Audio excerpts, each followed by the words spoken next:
Yeah, good evening. Good evening. Welcome to After Dark with Shawn Cornelius. I'm your host, the romantic funny man, Shawn Cornelius. And thank you so much for being here tonight. Before I get started, as I always do, I want to say good evening to my right and left hand. My right hand, DDC, is not with us tonight, but she'll be back with us on the next show. But I got my man Smoke in the back down there, producer Smoke, Tyreek Kim, and he's going to be doing. He's got to pull double duty tonight. He's got to work a little extra tonight, but that's all right. He can handle it. And I want to say what's going on to everybody out there in TV land and on.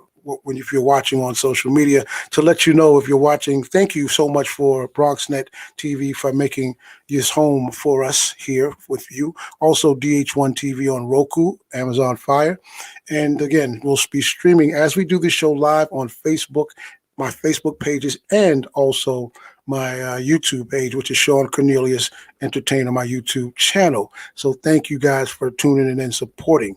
Oh, tonight's show. Mm, you know the word I use. Fantastic. I always use this word because we got another fantastic show, and we always do, right? Don't you agree?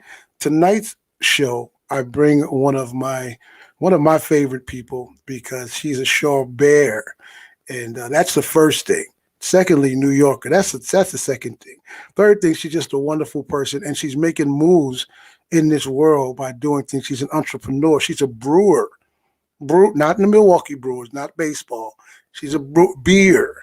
So we're going to talk about that with her and her journey of her. She's an award winning. I'm sorry, I should have put award winning in front of that, which makes a difference because I've done my homework.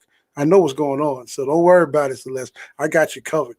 But we're going to bring her on, and she's going to sit down and tell us actually her journey and doing things. And right now she's down south, so she's dealing with a little ice storm as we're dealing with our thing up here in New York.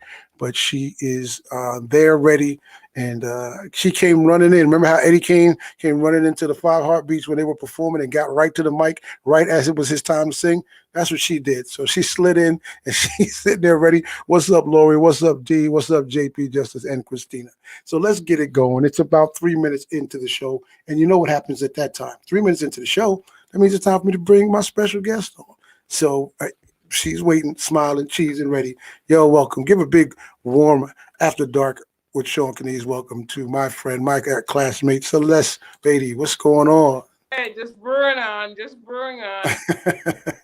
Just brewing on. And listen, you're actually you're down in what part of the Carolinas? Right now, I'm sitting in Durham, North Carolina. I've been almost a year down in Rocky Mount, working on a couple of projects there.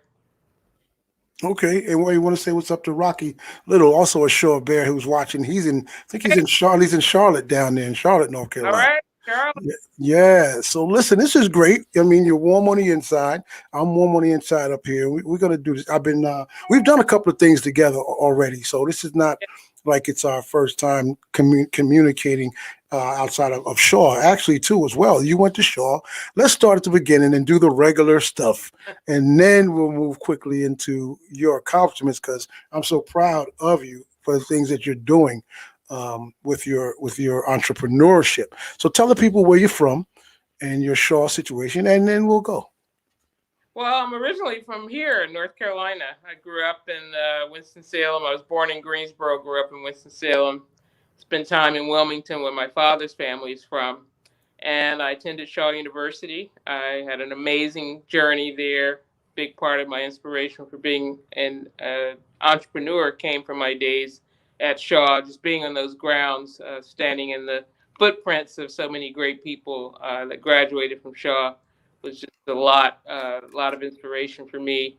I am I've been in North Carolina, or New York for almost 27 years, good part of my life. Was just really wanted to be a part of the revitalization of Harlem. A late part of the remigration, several of my uncles moved from North Carolina to Harlem in New York in the 60s. And so we were back and forth visiting cousins. But I've had just a great experience being in Harlem, being a part of the revitalization that's happened there, working with local entrepreneurs, getting our first order from Sylvia's restaurant is just it's been a great and sometimes harrowing experience just trying to continue to be an entrepreneur in this environment. But we're still here. A lot of collaboration going on right now. And that's cool. What's up? Good evening, Rochelle. Nice to see you. Thank you for tuning in. You are doing it big time.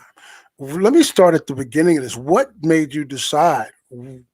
What clicked on you? Like, yeah, I want to do some brew. I want to do beer. Was it the extra drinking at Shaw? Was it the? Nah, just kidding. What? Ever, You're right, right. What triggered your thought process to do this? really cooking, being from the South, Southern tradition. We did have some bootleggers in the family. I can't say that was connected, but a lot of cooking. I love being in the kitchen, being around all those flavors and aromas. And I like cooking with beer and wine and putting all types of stuff in my Southern dishes. And that's really what led to it. A friend of mine said, why don't you make your own beer? I was like, beer? Really? Is that legal? And I found out all I needed was the same soup pot that my mom used to make our soups in. I could put the grains in there, stir it up, cook it a little bit, and then store it and let it convert, let that conversion of the sugars, which naturally becomes alcohol. So I was like, wow, this is like making a soup. I didn't know it was that simple. It is pretty simple. The hard part is how do you sell it? How do you keep Right, right, right. So move into that because before you could even get to the point where you are, you got to have a good product. You have to have a great product. There's so many beers out there. There's so many drinks out there. What makes Harlem Brew so different? Well, quite honestly, the first couple batches weren't that great. Nobody wanted to drink it. But anyway, after a few bad batches, like anything else, you keep trying, you keep sharing, you get the feedback, you go back, you try to make it better. And after that point, one of the first places I went to was my favorite restaurant in Harlem, which is Sylvia's Restaurant. Not only were they an amazing restaurant, they are an amazing family. Very Southern roots, but also committed to the community and supporting other entrepreneurs. They gave me the first chance to let them taste the beer. Go back, keep working on it. And then as things got better, they were very encouraged and very excited to be able to support us with getting the product out there. So that was really how we first started. And then we launched the beer and we formally started. We were able to launch the brand at the Studio Museum in Harlem on June 19th, 2001. That's when we actually launched the beer, making those small batches, trying to build a brewery in Harlem. That's a whole nother story. But Right, right, finding a place upstate that was willing to help me take my small batch brews and convert that into an actual commercial product. That was part of the growth of getting from home brewing to commercial brewing. That was the beginnings. It took me a few visits around the state. A lot of people said, "No, you're crazy." They even tell me that black people don't drink that type of beer. They need to drink 45. yeah, Yeah, I mean, I could go on and on and on about this, yeah, but it's definitely been a big education for me. A lot of just learning about not taking no's personally, but internalizing that as a source of fuel to keep you going until you find a yes. yeah. And that's what it is. Every no pushes you closer to a yes. And I remember coming to a spot. Of course, I'll keep it quiet. But you when we were doing a joint venture, and you had walked me around, and you had the backyard and where you was growing things, and I was like, okay, this is cool. And you were right. So you did it to the point where your beer is an award winning beer. Tell them about some of the awards that you received for your product. Well, I think most of the awards and recognitions have just been a lot of our charitable work. From the beginning, I really thought it was important not just to make good beer or make beer, but to make a difference. Coming out of Shaw University, you've got to be a change agent. You've got to get out there and make things happen. Not Yes, yes, but for your community. So a lot of the recognitions we got were just through just donating products, supporting local schools of all things. I had no idea we could support a school with beer, but parents have fundraisers and yes. supporting the Dance Theater of Harlem, various charitable organizations that need to have beer, wine, or something at their events. So that's where we got a lot of recognitions. And then The beer itself, I never really competed with the beer, but we were lucky enough to receive the Best Brew New York City for our Harlem Renaissance Wit beer. And then we got Best Amber beer at a very popular beer festival at Shea Stadium. Okay. Beer and bacon for that beer. But I mean, those are the only. Oh, we won a couple other food awards when my son cooks with the beer. He's competed in a couple of foodie events, but I think the most rewarding part of this whole journey has been to see how much people are inspired. They Right.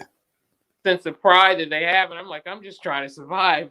I'm trying to get the next ball up there, but they think so much of it, and I'm like, wow, I should keep doing this, right? Yeah, inspiration, motivation for you. A lot of motivation and just an incredible just sense of determination to find a way to keep growing and keep going with it. Yeah. Now there was something else that obviously I didn't know, but I read about you being the first. Was it female? Don't let. That's why I'm stopping so I don't say it wrong. Well, to achieve what you achieved in Harlem or New York or something on that level. Please help me. Well, I guess you're probably referring to the news story about me being the first African American brewmaster. There you go. In America, I don't know how factual that is. Gotta give credit to our ancestors who came from techniques from Africa that weren't allowed to be brewmasters, like the Jack Daniels story. Right. People that brewed for various presidents of the United States, they were the original brewers. But I'm very thankful to have been able to, I believe, be the first person of color to launch a beer commercially into the market in this country, selling it at Walmart and various stores, bars, and restaurants. So I'm very honored to have people say that I am the first, but it's not something I really focus a great deal on. No, but you have to accept your accomplishments. You have to accept those because you work hard. It's not always the award or whatever, but you have to. You realize you're doing something, and you set out to make something happen, and you're doing it. You're achieving it. So I was told you got to appreciate your journey and be humble when you do a service or you do something for people that people appreciate. So you're doing that. So congratulations on that. And how many brands of the beer do you have? Because you mentioned a couple. I know the Harlem Brew in the blue can. Yeah. So our first beer, the first beer we launched commercially was our Harlem Sugar Hill Ale. We had that in the market now for 20 years, and then all the beers that I launched so far have been home brews, beers that I started making 1 gallon, 5 gallon batches, sharing it with friends, cooking with it. We also have our Harlem Renaissance Wit beer, and then I'm drinking our Harlem 125th Street. Well, there goes the edit. There goes the edit right there. We have a beer. I know they do it on TV and shows and movies, but I don't know. We're cool. Just checking. Yeah, it's all wonderful. I think, by the way, the first person to actually drink our beer on national television was Tamron Hall. Okay. Shock and disbelief. We had some beers on the talk show before she left her original talk show. I put the beers on the counter.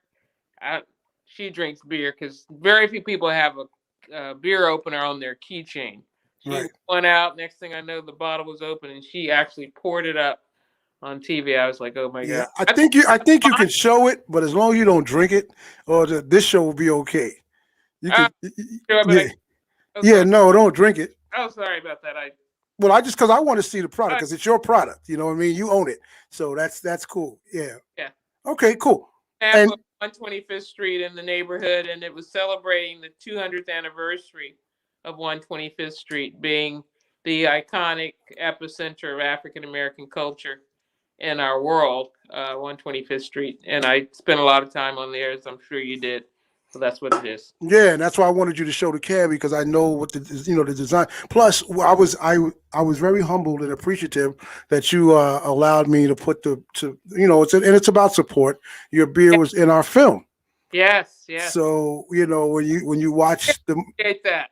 No, no problem. Listen, you know how we look out for each other. So if you haven't seen Whatever It Takes, the movie When Blood Runs Cold, there's a scene in the club where Harlem Brew is right there, front and center on the tables, and I was so thankful. That's it was awesome, just celebrating you and Shaw you, and the things we accomplished. So that's great. That's great. Now, one of the best things too, you mentioned a minute ago, it's a family business. Yeah, it You is. you have your son involved with it, who I met. Brothers are involved. The extended family, cousins, neighbors, strangers. Yeah, it's a village. It takes a village, right? It does take a village to raise a beer. Yeah, absolutely. Raise a beer. Yeah. So Celeste, tell me, like, okay, so you got it going, you had it running, the wheels are moving and everything. Now you obviously when you accomplish certain steps or certain levels, you work on the next vision. You know what I'm saying? So what's the next goal for you right now as you're sitting there? Because I know you started some stuff up here. Now you're back down in North Carolina doing it, and you opened something. Didn't you open a brewery or something down there? Yeah, I did a collaboration brewery in 2018 with Brianna Brake, who's from Durham, North Carolina. She went to North Okay, Central. She and I collaborated on the brewery in Rocky Mount, where we shared the brewing system. She brewed her beer, I brewed my beers. We collaborated on beers. So that was an amazing experience. And then more recently, we just signed a lease on a tobacco warehouse right in the heart of Rocky Mount, closer to the community where we can actually, we're going to be raising a little bit of money to get a couple right. breweries in there. That's going to be a teaching brewery. A big part of that will be teaching classes, getting the community hands-on grains, hops, learning how to make beer, learning how to operate a brewery, learning how to operate and own a tap room. That's really what that whole a big part of what that whole project is about is putting brewing opportunities and careers into the hands of people in our community. So I'm very excited about that. We've been asked to do this in a few different places. The great thing about being down south and in this area is that there's a lot of space, and there are places and properties and just a lot of different ingredients we have here that are very difficult in a big city like New York. Right, York, right. I draw a lot of inspiration from the culture and the history of Harlem, the Renaissance, all the personalities, writers, musicians, singers, all of that. But here in the South, where a lot of the people came that created the Renaissance, went north, is just more space to actually realize some of these projects, and an amazing community throughout the South that really are looking to us Hmm. gone north to share either by expanding or even remigrating back to be a part of helping revitalize the community. So we've teamed up with a not-for-profit organization called the OIC. Okay. It's this organization that has branches around the country. And I would advise any entrepreneur that's looking to do any type of business that has a workforce development or entrepreneurship part of it, take a look at the OIC, the Opportunities Industrialization Center. There may be one in your neighborhood. They may be looking for an entrepreneur like you that can bring a service, some skills to share either entrepreneurship or workforce development. So that's a big part of what we're doing with the project in Rocky Mount. Okay, and I make an assumption. Sometimes you're not supposed to, but I know that in this case, you would want your beer to go international, worldwide, um, those kind of things. Is it difficult to get your product in, let's say, like you said, you talk about Tamron on television and it's connected with people? I mean, I guess it would be as hard as anything else, trying to, in a business sense. Well, depends on who you are, what type of recipe you are. I mean, I pitched to P. Diddy, what's the guy's name? Chris Rock, Jerry Seinfeld. I don't have a problem walking up to anybody. And when you're Yeah. in New York City, you have that opportunity comes around often, right? Because you Yes, it know where they does. are. I can't say that they did anything to help me, but I was certainly inspired that they listened to me for a Sure, sure. point. So you really have to, whether it's somebody that the big name, or just a local organization, or whatever it is, you just gotta believe that by reaching out, you never know what's going to happen. And in many of those instances, just by reaching out, I was shocked that they would even return the call, or it led to some opportunity. But you don't know until you at least step out of your comfort zone and Exactly. let people respond. Yep, yep, that's the truth. That's the truth, and you got to do that. Again, we collaborated on a couple of things. We tried, work on some things to help each other out, and with some success. But it's again, it's such a thing of who you know, Yep. and who you connect with, or who they might know, as opposed to sometimes what you know. You know how to make a good beer, but it's just like you said, getting to the right person or the right person that knows the right person Right. to make that happen. So that's fantastic. So what advice would you give someone who's watching the show tonight? What's up, James? How you doing, brother? What would you get? What advice would you give them? What's the first steps to getting this thing? Get your mama's old pot, and start. How do you do? For brewing, as we'll be talking about in the class, a lot of it is just home brewing. Starting with those small batches right in your house. I mean, you can reach out to me later. I can tell you all the places to go. You can order stuff online. You can have the pot. If you have a pot, that's a good thing. So you have a nice 10-gallon pot or a stew pot. Mm-hmm. Sanitize it, put the grains in. So that's fairly easy brewing it, and you can buy the kits online. You can go to a local homebrew shop if you're in Brooklyn. There's several in Brooklyn. There aren't any in Manhattan right now, but it's really accessible. Then there's YouTube. A lot of good stuff there. Not everything I is talk about that every day with people. Yep. information. I mean, right now you could pretty much do anything just by accessing all the information from the internet. The big thing is when you're ready to take it to the next level, get a mentor, connect with Mm-hmm. who's already doing it. Go to the brewery and hang out. Volunteer a little bit of time to help them out on a canning day or a brew day. There's a lot. When I first started, when I wanted to go from home brewing to actually brewing commercially, I called up one of my favorite breweries, Heartland Brewery, Midtown. Okay. He was like, "What?" I called him 3 times. Third time, he said, "You know what? You can shadow our brewery in Brooklyn." Hmm. I was like, "Really? Just like that?" He said, "Yeah, show up on XYZ date and be there for the next 3 months." And that's how I learned how to take my home brewing skills to the next level to brewing. A lot of that stuff happens if you just give a little bit of your time Right. to commit Right. to things you say you're passionate about. And Right. that will lead to so many different opportunities and open up so many doors. So I think connecting with someone who's in the field, having a good mentor, and doing the research, doing the work. Oh, that's awesome. So again, what places that because you mentioned Walmart. So where other places where you could find the beer? Well, not at Walmart. Oh, well, you mentioned Walmart. I we thought were you we did launch in Walmart. you launched in Walmart. That is and it was a great experience, and it was also a hard lesson for me because the name is great. It sounds wonderful, but at the end of the day, you have to be prepared with capacity. You've got to have Mm, a product. right.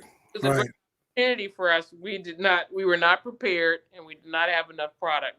So we put Hmm. that on pause, and they said, "Look, when you're ready, you really have a lot of beer. Come back and let's revisit that relationship."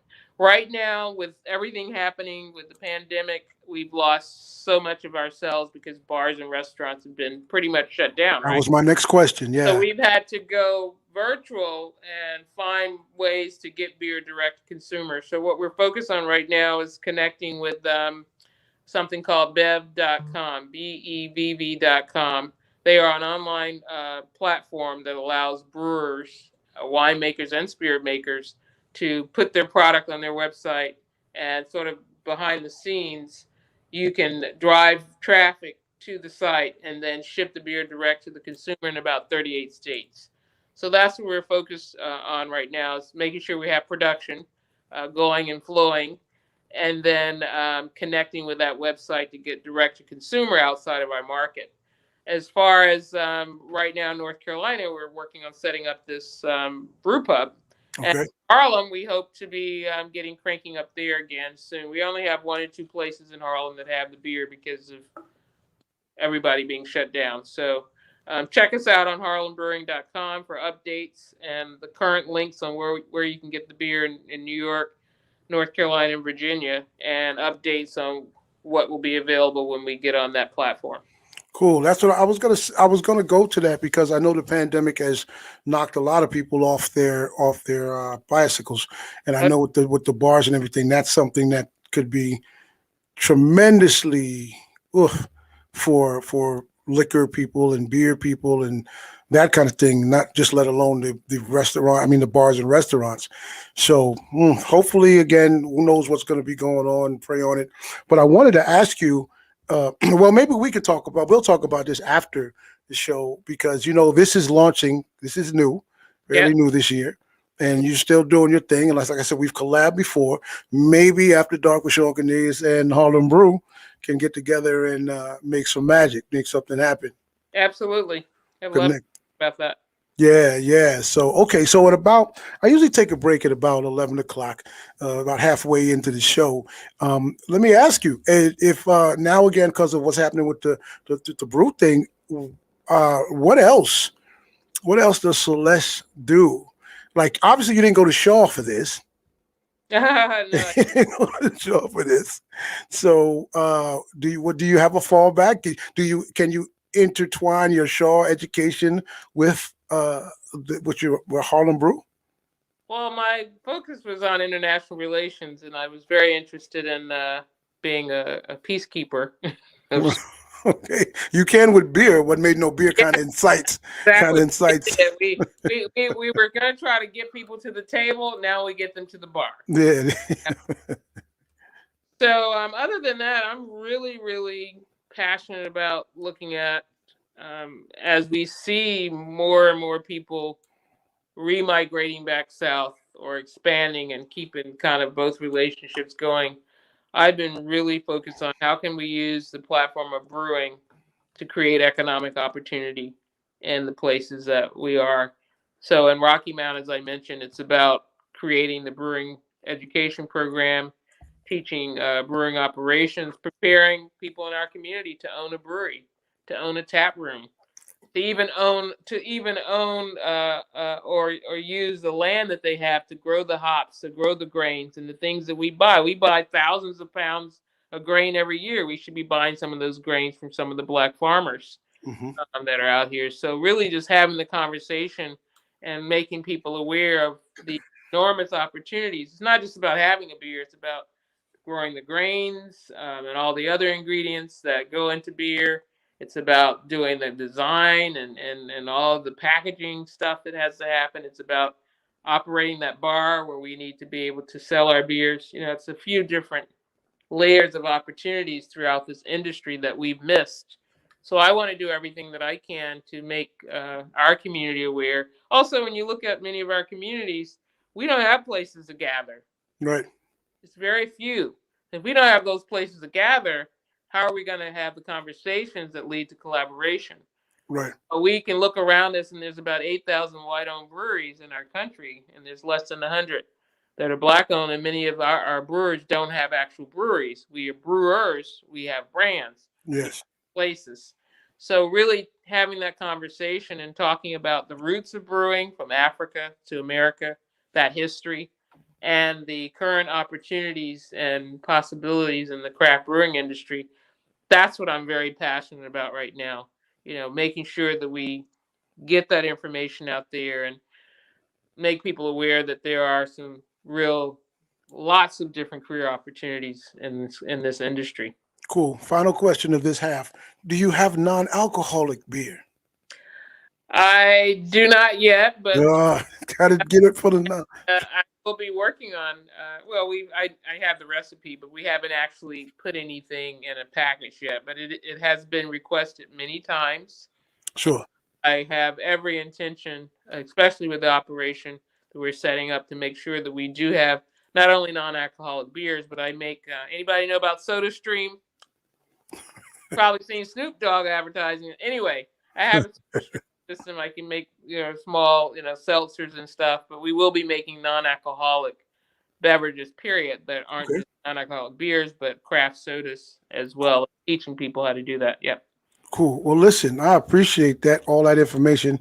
And I don't know, my magic wasn't with me for all of a sudden, because I realized that wasn't there. And that's supposed to be magically there, but it was hidden.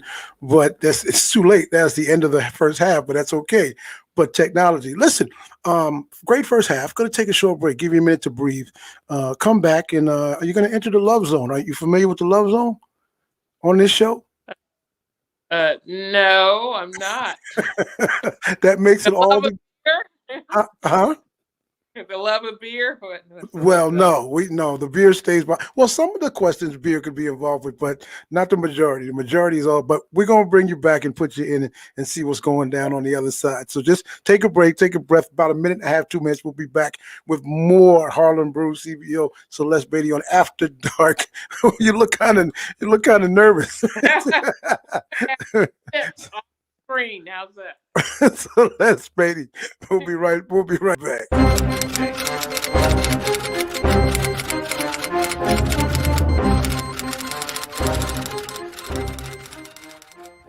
I'm Terrence Weatherspoon reporting live for the No News Network. Here's the report. There is no news.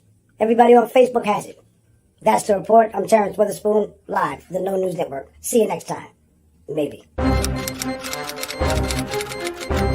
Hey there, I'm Chanel Angelique, and you're tuned into After Dark with Shawn Cornelius.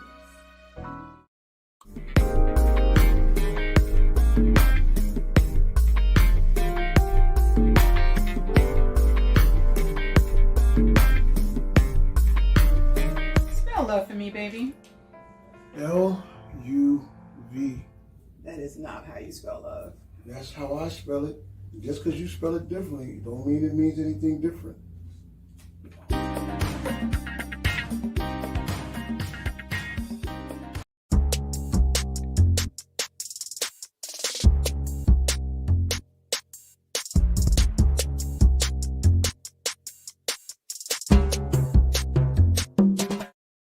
All right. Welcome back to After Dark with Shawn Cornelius. I told you to count down. This is live. But back with my guests, my show you sister, CBO Autumn Brew, Celeste Beatty. And Celeste, now I need you to give me a little bit of that magic that you have when you do mix up these beers by just saying abracadabra for me really quickly. Abracadabra. Ah. Well, I knew you had the power. You knew you had the power. We are now in the love zone.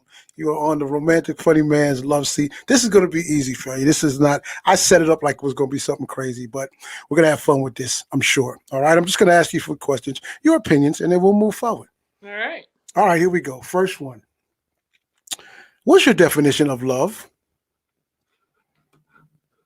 My definition of love is a sense of caring and respect and reciprocity of feelings.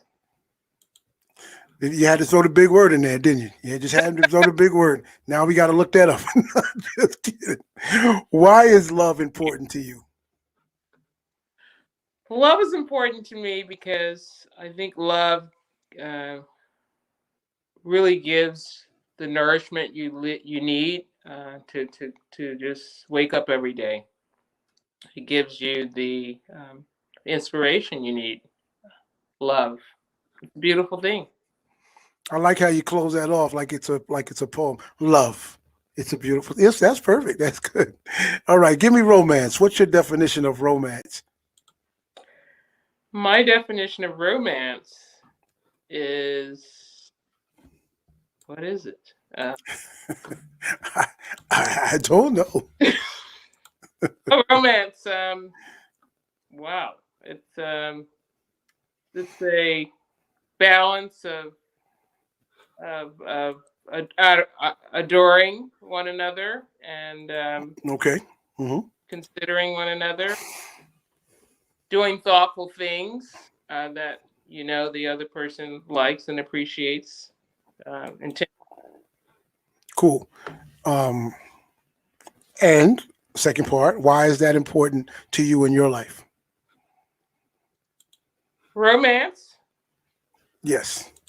Yeah, romance is important to me because I love flowers, and I think that that's a romantic thing on flowers, especially if they like flowers. I think just especially with everything that's going on, there's so much challenge and everything. I think those special thoughts and thoughtfulness about what your partner, your significant other, the person in your life that you care about, um, just showing them that you care about them and things that you know are important to them, whether it's something they like or quiet time, those type of things. All right, cool. Cool. I want to say what's up to Carlos. Thank you for joining the show. All right, so let's move on. On a scale of 1 to 10, since you gave such a great answer about romance, where would you put yourself on that scale for being a romantic? 7. 7. Okay, not bad. Not bad. Now, the part B to this, give me an example. Give us an example of something you can tell us that puts you on at a 7 and not a 10 or a 5 or a 2. What's something you've done that you would consider 7 romantic? Well, I love flowers, and one of the things I've done, spreading flower petals from the front door to the bedroom. Yes, that's beautiful.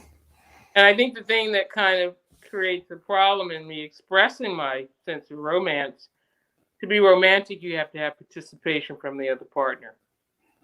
I'm not going to say anything about my partner because energy, but I think, as I said, you've got to have participation from someone else to be romantic. And if they are kind of distracted or just not with it, you can be romantic, but you won't really get the fulfillment from being romantic if that person doesn't receive. Right. I'm glad he's not listening to this, but anyway. Well, yeah, I don't know if he's going to see it later on, but it was cool not to have him watching. Yeah. Okay, so let's go to him then, or men in general. What's 3 things that attract you to a man? Well, they've got to be romantic. We are, yeah. Hopefully he's not listening, or he should be listening. Yeah, I think the 3 things. So let me think about that.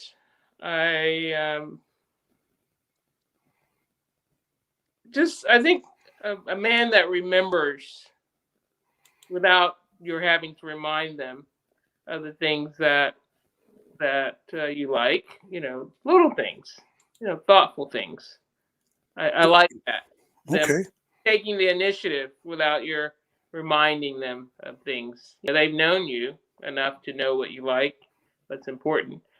I think, what else do I? Someone that's romantic, someone that remembers, and well, I do like a good cook. is that you started smiling when you said that? Yeah, I like that because I love cooking and I cook a lot when I have time. Yeah. But a man who cooks every now and then, and if I'm coming home and I can smell it coming through the door, or they send me a text message and say, "Look, honey, I've cooked. Don't worry about it. I got you." I like that. Just that sort of no fuss. It's done. I come home and, dinner's ready. I like that. Okay, good deal. Now let's go to the other side. 3 things that are not attractive about men or you just don't like. Men in particular? Yeah, men, period. Period, yeah. Oh, boy. 3 things that I don't like. Right. Specifically about men. Well, I do notice that some men, they're not particularly neat. They just throw shit all over the place. I don't like that. Like, carelessly. And then they expect you to clean it up. You're both hardworking. Yes. Have a lot going on. And I don't like men who tend to have a chauvinistic sort of personality. Right. Where they know you're both working, but somehow he wants to assign you to cleaning up stuff. Yeah. Clean up the sink, clean up the bathroom. It just rubs me the wrong way. Okay. Messy men. Yeah, so that's one thing. this sort of belief that somehow women should do specific things because they're a woman. That I'm not into that. Chauvinistic thought process. Very sure. I'm not. Yeah. Okay. What else unique to men? Yeah. I don't know what else. That's kind of good if you can only think of two right now. I'm sure there's plenty when you sit with your girlfriends and chat it up. But Oh, I know one other thing I don't like about some men. I'm not gonna put it on all you guys, appreciate you for that. but I find it very interesting. He can talk about his exes, but I can't talk about mine. You can get a call from one of them, but oh my gosh, if I get one from mine or a message or something, it's just like all out war. And that kind of what can I call it? Double standard. Double standard, yeah. That It's okay for you to keep your girls in the wings on the friendship, the high school sweetheart, but if I mention mine, forget about it. I need to change that little screen to say the relationship zone or counseling. That's cool. That's all right. All right. So that was three. That was three good ones. We know that the world can be an ugly place. It can be a bad place. It can be a good place. But I'm going to give you five because you should have five. Five things about life that you love or about the world that you love. Good beer. Let's see. Five things about the world that I love. Well, right now in these very difficult times where there's just conflicts everywhere, what I love about the world is that we still have an opportunity to find some type of common ground, something that we can all agree on to at least have the conversation. Now, where it goes after that, I don't know, but I believe that we're in a world that's, flexible enough where no matter how difficult things are, we can look at that with this past election, we can get back to humanity on some level like that. What else about the world? I think what I like about the world is that there's so many things that can remind us of just how amazing nature is. I mean, I'm a gardener. Have stuff that comes back every year. Have stuff that you have to plant every year. Just the beauty of nature, at least for now, we still continue to see. We know what's going to come. We know the seasons pretty much. But, when it comes to plants and all that, it's a beautiful thing. I think I'm big into space. When I was in New York, I used to love to go to the Museum of Natural History. Just in a room and learn about the universe. And being kind of a radical at times, thinking about all the stuff they say that is, math is this, the world is that. Well, the bottom line is we don't know what the world is because there's so much that we can't even reach. This sort of boundless possibilities of what can happen, traveling to space. And I think also, how many things is that? Three. You got two more. I like the fact that technology is really open up. I think about places I love to go that I'll probably never be able to go because who has enough time, money, right? All the challenges we have. That in so many ways, the world is at our fingertips, literally. Like I think about my friends in different countries and even my family in different parts. I mean, many of us have had family reunions on, Zoom? Zoom, yeah. Yeah, I've had a few of them, yep. I've connected with family members and friends that I just never see. And now these platforms that we have are connecting us in every way. We have endless access to information that can transform our lives just by pressing a button. It's crazy. It's frightening because you can literally not sleep. So I like the fact that technology in a lot of ways has really made us more knowledgeable and connected us to more of our family and friends and the world. so much, and it's just like so much information going. If you let it, you can just, it's just a transformation on a daily basis. I have to turn off my computer sometimes because I get scattered. I'm working on a project. You go in, you're looking for one type of photo. Next thing you know, you're looking at 5,000. You could get so off. But I like the fact that it's there. If you can harness it, if you can figure out a way to kind of manage it, it's Yeah. a really beautiful thing. Okay. You And got then one more. yeah, sorry. Okay, one more. No, that's cool. Go ahead. One more about the world Or life. or life. Yeah. So the question was what was it again? I'm Just sorry. 5 things that you love about life or the world. The beer is kicking in. I didn't. One of the things that I like about the world. So yeah, I think I've kind of touched on. Where would you put cooking, or where would you put cooking, or things like that, or like the little subtle things? Because I like what you said about nature and all of that. Like, where would you put cooking, animals, children, things on that level? I know you love Shaw. Yes, I love Shaw. I'd like to love it more. I mean, in terms of getting involved. Sure. Yeah. I'm encouraged. You know, I have nieces and nephews, so I love listening to young people. Oh my Okay. God. They are just off the chain. I mean, they know so much. And I really wish, and what I love about them is that they do know a lot about what's going on. They Right. they are getting it. So we should really be a lot more receptive to them sharing their opinions. But I love to listen to young people and hear some of the things that they say and some of the opinions they have and advice and insights they have about what we as adults should be thinking about. So I've enjoyed that, especially during the pandemic. You've had a lot of time to really listen to people. Before it was like running here and there. You really weren't listening. You're on the phone. You were doing all these other things. But now I've had a chance to really listen to my nieces and nephews and other young people I know, asking them how they really feel and really listen to what they're saying. So I'm really learning a lot. Cool. Seeing Cool. young people. Yeah. All right. So this one is a nice one too. Say you're walking down the streets of Durham, and you just happen to kick over a Harlem Brew can that's empty, and out comes a genie, the romantic funny man genie, and he has one wish for you because he's a low budget genie. Your one wish has to include love in it. What would you wish for, with love included in your one wish?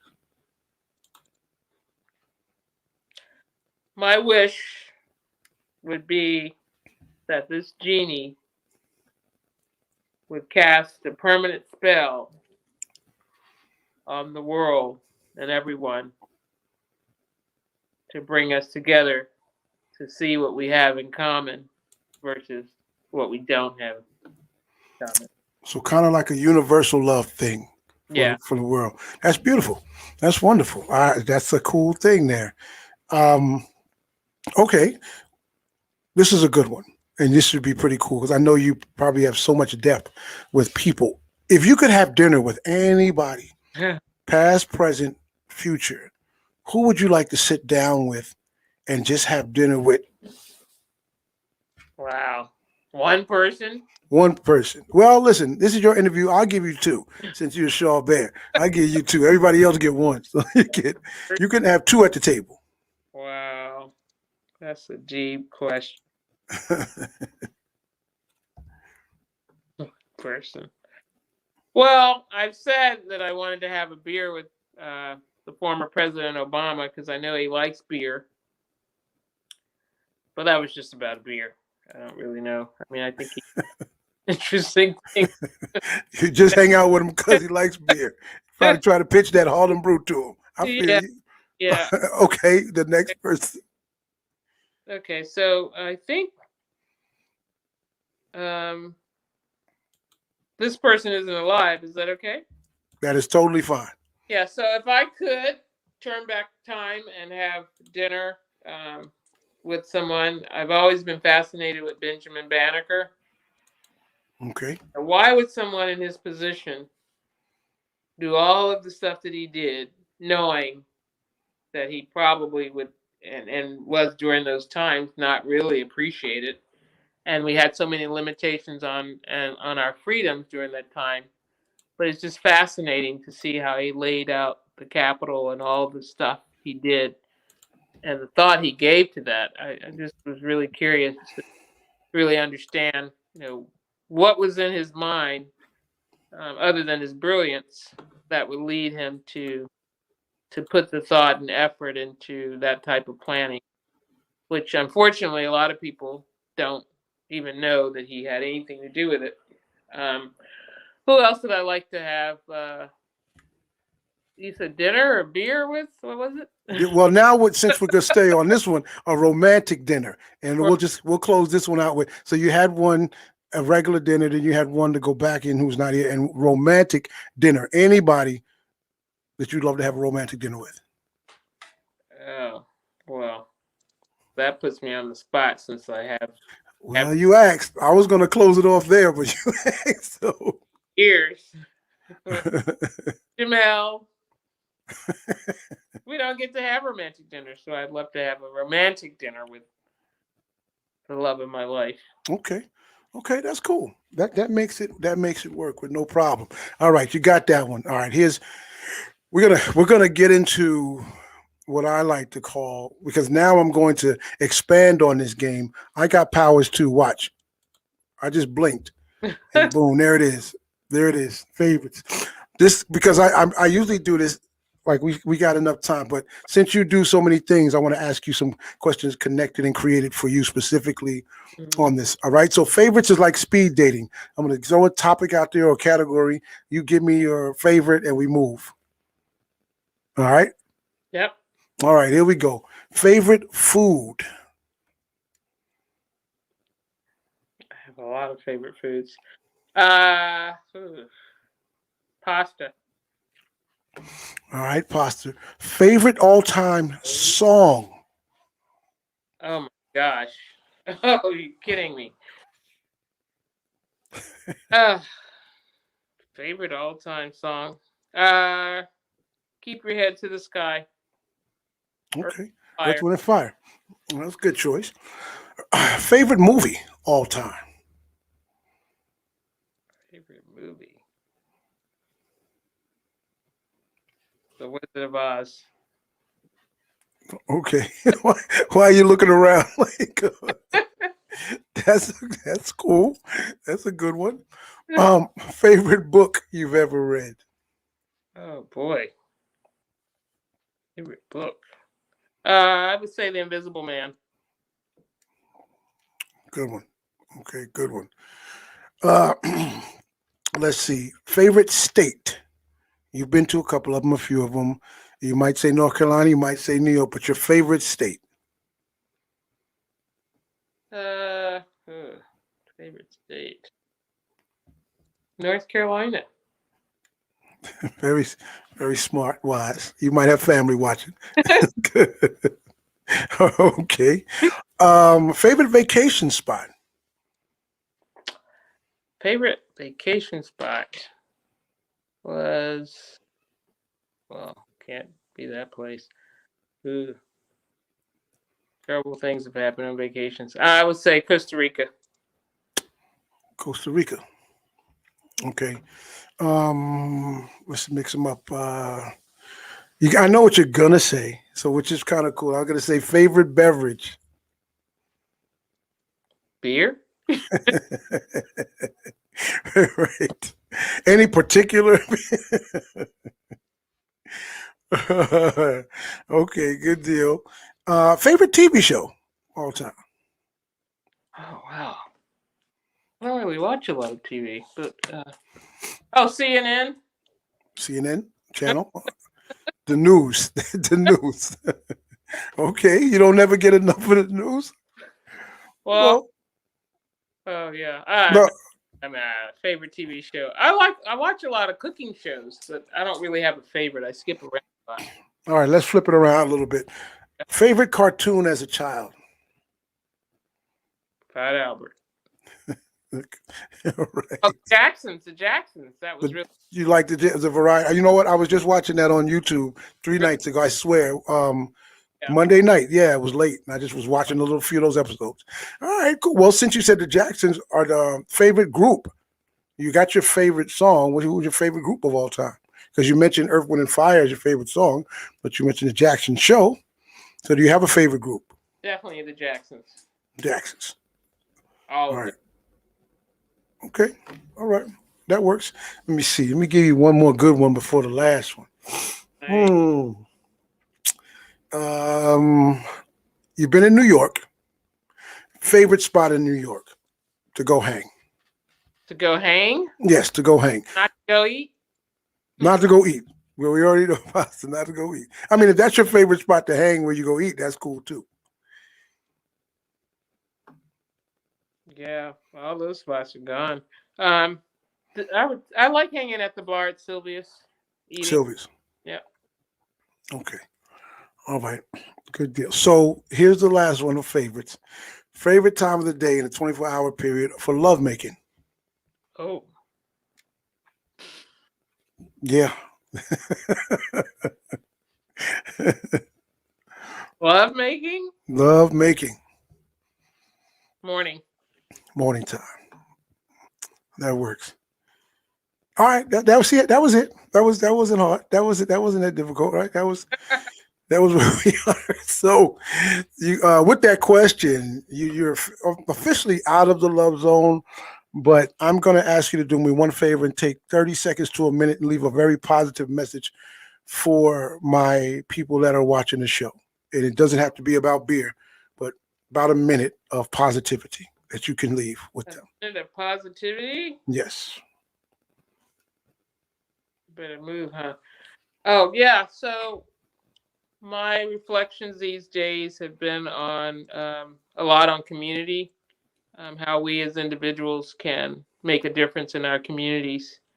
And I just want to say that I believe, no matter where you are, we all have the power to do something, even if it's just caring for someone, to help somebody. And I would encourage everybody to think about, I know we're in a pandemic, so I get it. Can't go out the way we used to, but it could be a phone call. It could be, saying hello to somebody, waving at a neighbor. I don't know what it is. I would also say that right now these are really tough times. They've been tough times for me as a person, as an entrepreneur,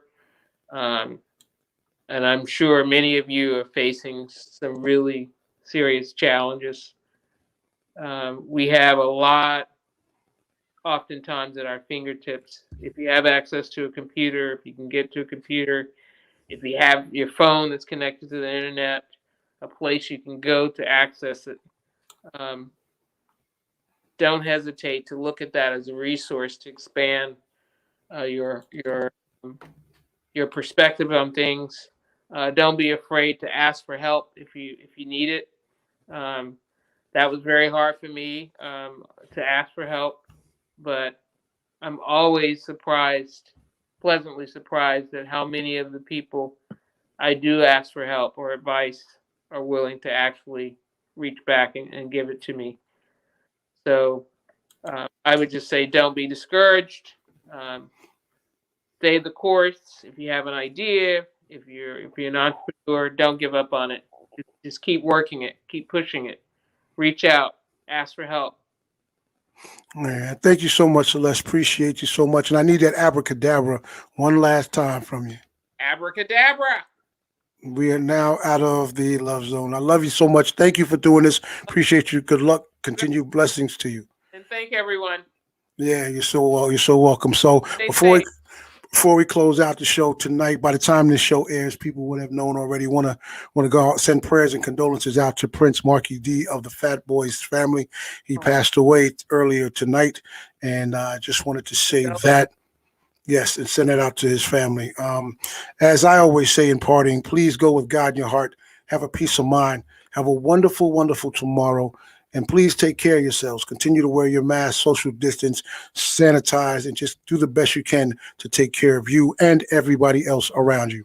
So from Lula May and Cornelius, his baby boy, I'm Shawn Cornelius, the romantic funny man, saying good night. God bless you. Catch you around the corner. Peace on the next episode of After Dark with Shawn Cornelius. Love you, Celeste. Love you too.